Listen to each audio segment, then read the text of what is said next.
A day hijacked by 144 micro-interruptions. 144 interruptions.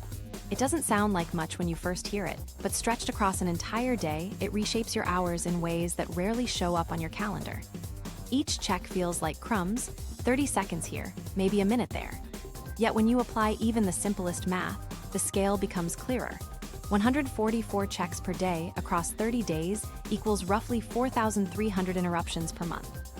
If each one absorbed just a single minute, that's more than 70 hours. An entire work week and then some, gone in fragments so small they almost escape notice. This isn't a precise, universal figure, but it illustrates how those tiny glances compound until whole weeks of attention slip through unnoticed. And the cost isn't just measured in ticking minutes. It's in the way your thinking splits apart. Every time you look down at your phone, your train of thought derails, and it's not simply a matter of returning where you left off. Research cited in places like Page One Formula and Evolved shows it can take an average of 23 minutes for the brain to fully recover after an interruption. That means those 144 checks do not represent quick breaks. They are 144 derailments that keep you hovering at the surface of your own tasks, unable to sink into the rhythm needed for deep progress. This recovery gap is what psychologists call attention residue. The unfinished thought from the message you saw, the half-processed headline, the snapshot from a feed, all of it lingers in your working memory, even after you've returned to your project. That residue steals bandwidth from the task at hand, leaving you foggier and slower than before. Multiply that by dozens of interruptions each day, and it makes sense why focused work feels almost mythical in the modern world. You're not only losing time to the phone, you're dragging leftover fragments of distraction into everything else you try to do. This matters because concentration is not a switch you flip, it's a momentum you build. Work that demands creativity, strategy, or problem-solving emerges only once your mind settles into extended flow.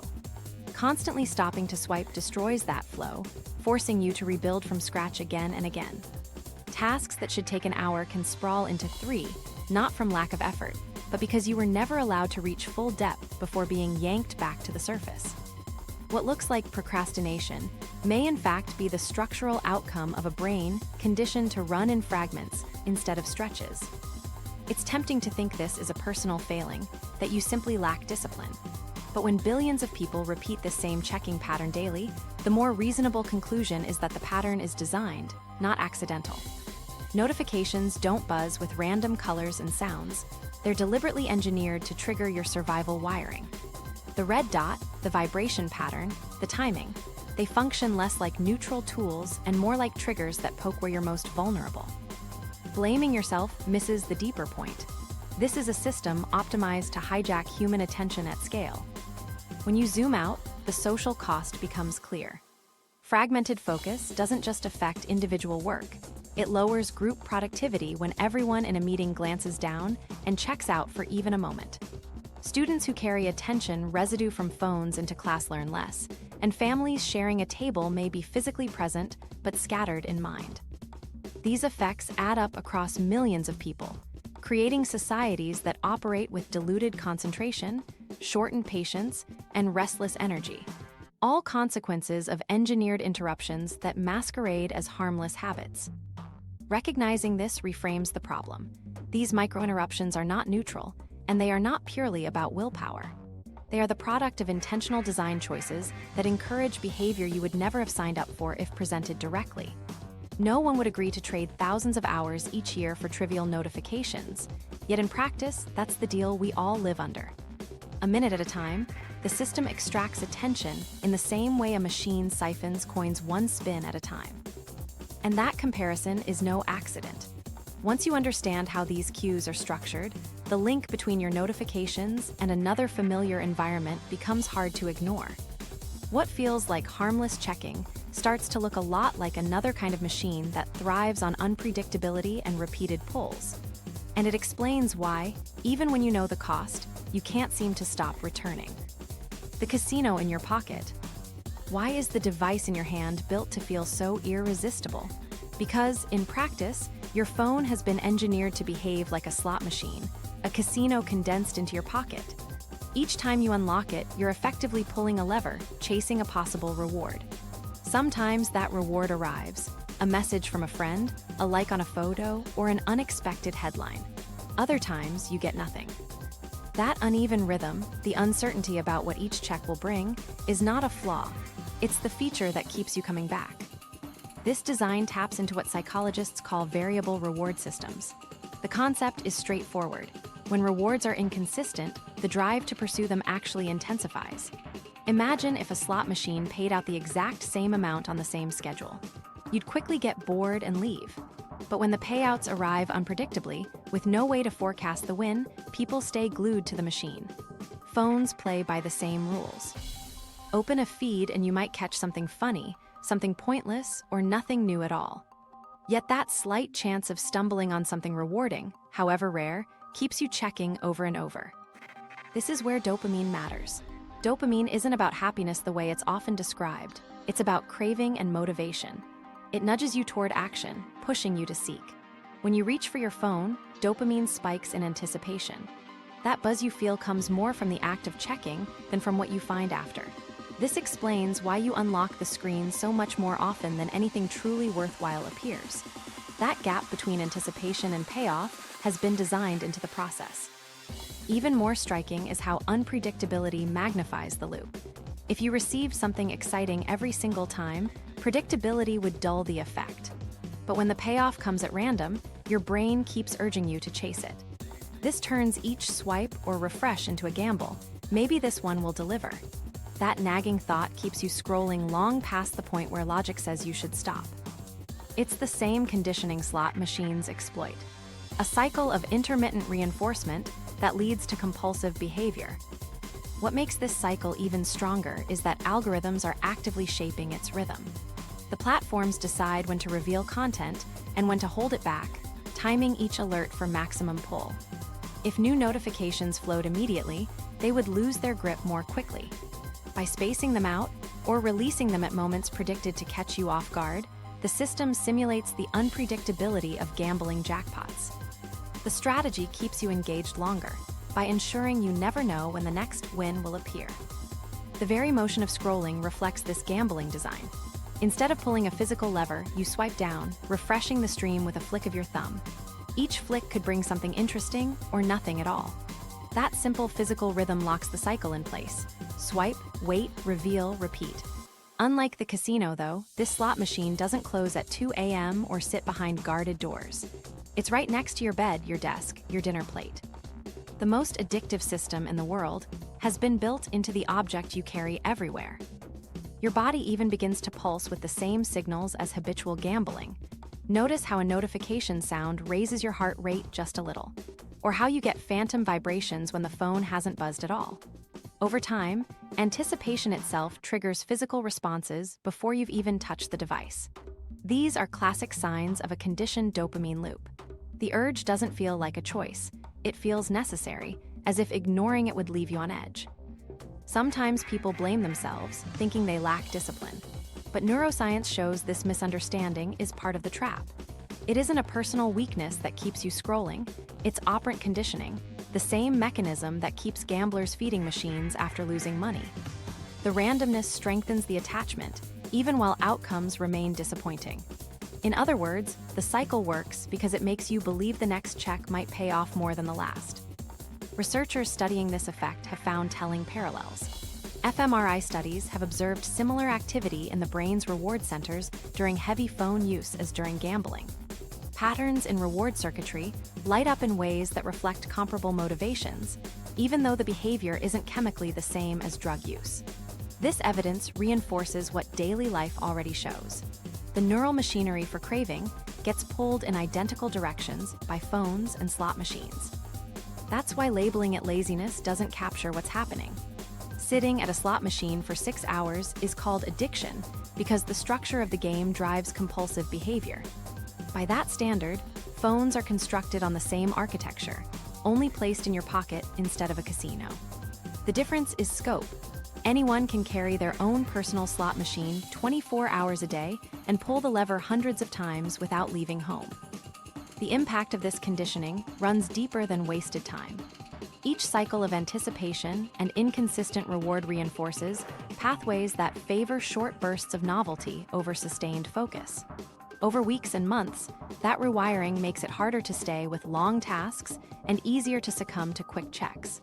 Concentration doesn't only feel weaker, the brain literally adapts to prefer distraction. That restless itch, when quiet work feels unbearable, often reflects withdrawal from this very process.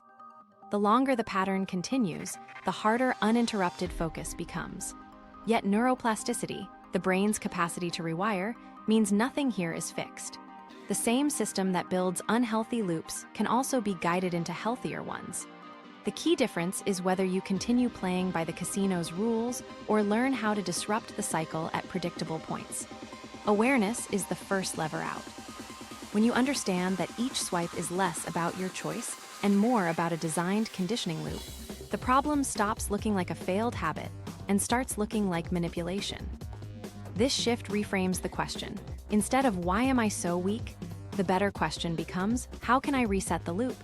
Because this isn't about moral failure, it's about a psychological system designed to keep you hooked. And science gives us tools to break it. We'll use that same science, the predictable rises and falls of craving, to flip the script with simple resets. But there's another layer to this design that makes breaking away even harder. Slot machines work by playing with uncertainty and reward, but phones weaponize something even more primal, the body's emergency response system. And once notifications start imitating danger cues, the pull becomes not just psychological but physiological. When notifications pretend to be emergencies, why does a vibration in your pocket make your body jolt as if there's a crisis unfolding? At first glance, it seems disproportionate. A meme in a group chat, a shipping confirmation, or a calendar reminder should not carry the same weight as a fire alarm. Yet the nervous system reacts automatically because it was built to treat sudden, unpredictable cues as potential threats. Modern notifications exploit that mechanism. Think about the environment our brains evolved in. A rustle in the grass could have meant a predator was stalking nearby. A sharp cry from someone in your group signaled danger. Quick reaction made the difference between life and death. Because of that evolutionary training, sudden noises, vibrations, or flashes are still tagged by the brain as urgent until proven safe. So when your desk buzzes or your pocket rings, the survival reflex activates first, explanation comes later. You don't get to choose this response. It fires before conscious thought has a chance to weigh in. This is where modern technology bends biology. Messages about dinner plans or an app notification about a sale hijack those same alert pathways. The body reacts by releasing cortisol and adrenaline, chemicals meant to prime you for rapid action. Heart rate ticks up, breathing shifts, muscles tighten slightly, readying you for a response. In real emergencies, those reactions prepare you to act. But applied to digital alerts, they simply keep you in a low-level state of unease. It's not that every notification equals a genuine threat. It's that they tap the same rapid alert circuitry wired to treat sudden signals as urgent. On their own, these spikes aren't destructive.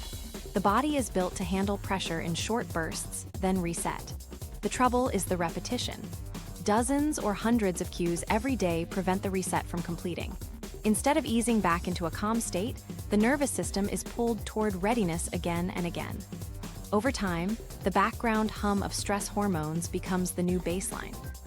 The body quietly learns to live as if emergencies were unfolding nonstop, even though nothing of the sort is happening. That chronic activation has consequences. When the system stays in fight or flight mode, mental energy gets rerouted away from higher-level thought. Decision-making depends heavily on the prefrontal cortex, but under stress hormone influence, that part of the brain loses access to its full capacity. The results are subtle, rash choices, shorter patience, and an almost default tendency to fall back on familiar habits. This is why a notification might not just steal 30 seconds of your attention, but leave you stumbling into distraction long after. Even when the alert is gone, the hormones linger. Multiply this by the average day of constant interruptions, and the cost grows visible. Each alert is essentially a mini-fire alarm without resolution. Real threats eventually close. Predator gone, fire contained, danger handled. Your body comes back to balance. With phone alerts, that natural arc stalls. They trigger the surge, but no genuine crisis resolves it, leaving stress chemicals cycling in your system.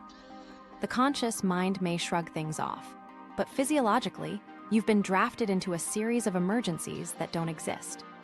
This strain spreads into daily life. Work feels heavier than it should. Concentration breaks more easily, not necessarily from lack of discipline, but because attention is operating under stress chemistry. Sleep quality declines, hormones that should taper off by evening stay elevated. Even relationships can take a hit because small irritations feel larger when nerves are already primed. People often chalk up the exhaustion to being busy, but often the body is simply overstimulated by false alarms layered across the day. Another way to see it is through the lens of cognitive bandwidth. Imagine your ability to think, plan, create, and regulate emotions as a fixed daily budget of energy. Stress responses cost significantly more from that budget than calm states. Every notification effectively withdraws resources from your account, even if the alert itself takes seconds. After hundreds of withdrawals in a single day, it's not surprising that by evening focus feels depleted. To your biology, you already spent the day tracking countless threats, even when nothing serious occurred. What follows from this is decision fatigue. After exhausting energy on hundreds of small alarms, choosing what to eat or how to spend your evening feels harder. That end-of-day fog isn't just tiredness, it's the psychological cost of staying in survival mode too long. You still go about your responsibilities, but the quality of choices declines. Distraction feels irresistible, and meaningful work gets pushed off again. This is why it's misleading to describe the effect as simple distraction. The issue isn't just scattered attention, it's structural rewiring toward constant microstress.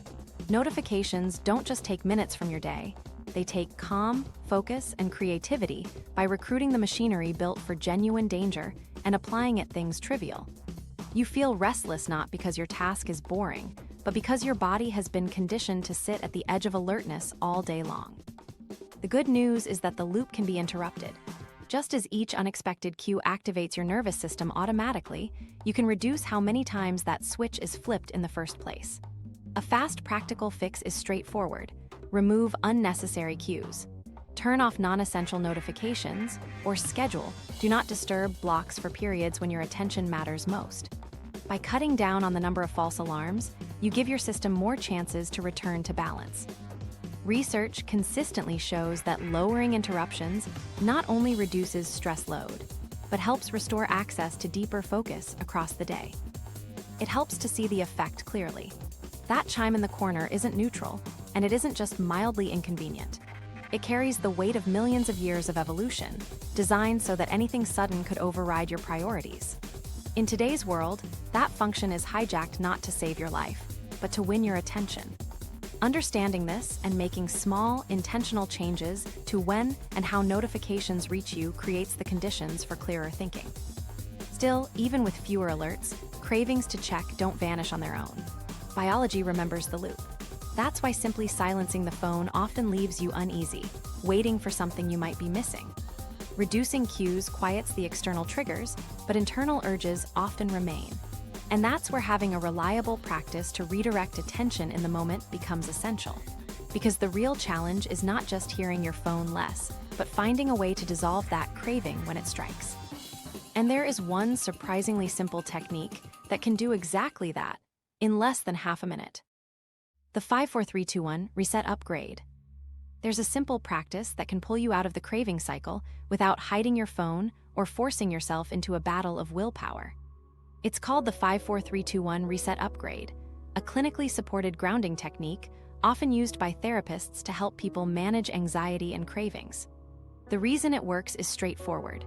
You're replacing the digital stimulus loop with a full-body sensory reset, the kind your nervous system simply cannot ignore. Here's the sequence. Start by naming 5 specific things you can see. They don't need to be extraordinary.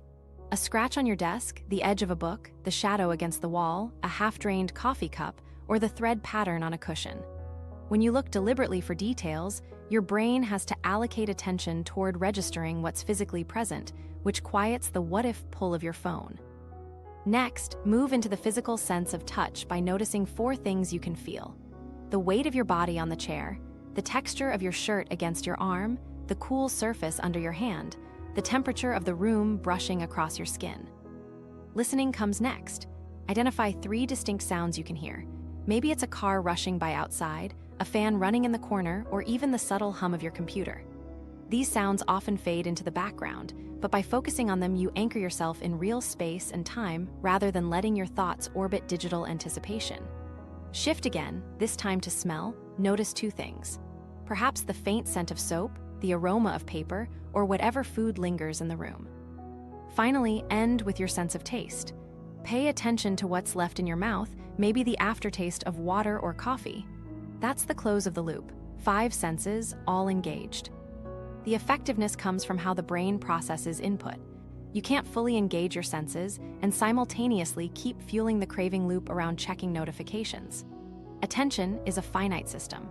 Clinical sources like Calm and Verywell Mind describe sensory grounding as one of the most effective, immediate ways to reduce craving intensity in the short term. It doesn't erase urges forever, but for that moment, it suspends the cycle and clears space for control. But here's the catch. Most people stop after the reset, feel a little calmer, and then slip right back to their phones. The grounding works, but unless you direct that clarity into something concrete, the habit loop reasserts itself quickly. That's where the upgrade becomes important. After you ground, take one concrete 2-minute action, write a quick note you want to remember, schedule one task you've been putting off, capture a single idea before it slips away. The point is to replace the old habit chain with a new one. Craving arises, you ground your senses, and then you funnel the freed up attention into a productive micro-task. Think of it as redirecting energy instead of trying to deny it. That restless impulse holds tension. If you attempt to suppress it, the effort itself fuels the craving. But if you link the craving to a useful outlet, you redirect the same tension into forward motion. Your brain begins to construct a new pattern. I feel the urge, I ground, I act. Over time, the cycle reinforces itself with payoffs that phones can't match, a feeling of calm plus the satisfaction of progress. That's how reconditioning starts, by shifting tiny, closed loops from compulsive distraction into constructive direction. The beautiful thing is its speed. The entire reset takes less time than opening an app, scrolling briefly, and setting the phone down. 30 to 40 seconds is often enough to move through all 5 senses. That small gap interrupts the automatic reflex and replaces it with presence. Because of its brevity, you can use it anywhere, at your desk before reflexively reaching, while waiting in line, while lying in bed, or even mid-conversation when your attention starts to wander. This technique also sidesteps the problem of resistance. When you tell yourself not to check your phone, you create inner conflict. The struggle itself makes the craving feel stronger. But grounding bypasses that battle by giving your attention an alternate task. You're not saying don't, you're saying do this instead. And your sensory system, with its limited capacity, can't run both processes at once. By loading the brain with real sensory data, you crowd out the craving thread. Here's a way to internalize it further. Practice it interactively. The next time the urge hits, you can even guide yourself out loud. Repeat the simple formula. 5 things you can see, 4 things you can touch, 3 things you can hear, 2 things you can smell, 1 thing you can taste. Do it with me. 5 things you see right now. Naming them anchors the process, and saying it out loud makes it stick. These micro-practices embed themselves faster when you physically act them out rather than just keeping them in your head. With repetition, the reset starts to reshape your habits. Each time you use it, you weaken the automatic link between urge and scroll. Neural pathways encode through practice. Where once the sequence was, urge right arrow app, it becomes urge right arrow ground right arrow micro-task. The payoffs, though small, compound. A note captured here, a task clarified there, an idea written down before it evaporates. Over time, those actions accumulate into meaningful momentum. That slow build is the quiet opposite of the hours lost to feeds. It's important to recognize that the upgrade isn't about creating huge productivity in every instance. Sometimes the micro-task is as simple as taking a breath, standing up, or setting a reminder for later. The benefit is in consistency, not scale. The craving stops being something to fear or suppress and instead becomes a reliable signal. Here's an opportunity to ground and redirect. Eventually, even the moment of craving itself changes character. Instead of feeling like a leash pulling you, it becomes a prompt for mastery. Every application of the reset is a small reclaiming of self-regulation. You win back focus not in chunks of hours, but in dozens of short recoveries stacked together. And those sheer repetitions are what signal your brain, this is the new baseline. You're no longer hijacked by the default slot machine rhythm of notifications. You're shaping a counter-rhythm, one built from quick resets and actions stacked like building blocks. This is why grounding techniques are used in clinical contexts for far more difficult challenges than phone checking. If they can help people navigate panic or manage compulsive behaviors, the same structure can easily be adapted to digital overuse. The core principle is the same. Use present-moment sensory data to override autopilot loops. And when tied to even the tiniest act of follow-through, the pattern strengthens enough to carry you out of the digital cycle. What you'll notice, if you practice regularly, is that the urge to check doesn't feel as sharp as before. Physiological cravings peak and taper, and by giving them a short sensory pause, you let the peak pass without being dragged along. The grounding doesn't eliminate your phone's pull entirely, but it breaks the automatic handoff. You no longer accept the first impulse as inevitable. You insert choice where there used to be reflex. And this is the bridge to the next step.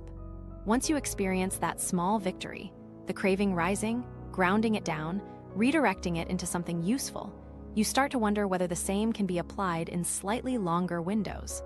Because if a few seconds of grounding can interrupt the loop, then stretching that pause just a little further could reshape the habit even more.